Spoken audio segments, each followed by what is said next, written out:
Hey friends, நேற்று போட்ட கவு டிராயிங்கோட continuation video தான் இது.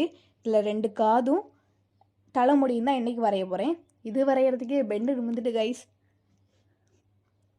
இந்த வீடியோ உங்களுக்கு பிடிச்சிருந்துச்சுன்னா லைக் பண்ணுங்கள், கமெண்ட்டில் வந்து கவு எமோஜி போட்டுருங்க, சப்ஸ்கிரைப் பண்ணிக்கோங்க. அப்போனா தான் நான் போடுற நிறைய வீடியோஸ்லாம் உங்களுக்கு வரும். அப்புறம் நான் என்னென்ன பெயிண்டிங்ஸ் வரையலாம், என்னென்ன ட்ராயிங்ஸ் வரையலாம் அப்படின்னு சொல்லிட்டு கமெண்ட்டில் சொல்லுங்கள். இந்த டிராயிங் உங்களுக்கு வேணும்னு நினச்சிங்கன்னா மேலே தெரியுற வாட்ஸ்அப் நம்பருக்கு மெசேஜ் பண்ணுங்கள், நான் ப்ரைஸ் டீட்டெயிலெலாம் அனுப்புகிறேன். கஸ்டமைசேஷன் ஆர்ட் ஒர்க்குக்கு, பெயிண்டிங்ஸ்க்கெலாம் நீங்கள் என்ன காண்டாக்ட் பண்ணலாம். குறைஞ்ச விலையிலேயே நல்லா செஞ்சு தருவோம்.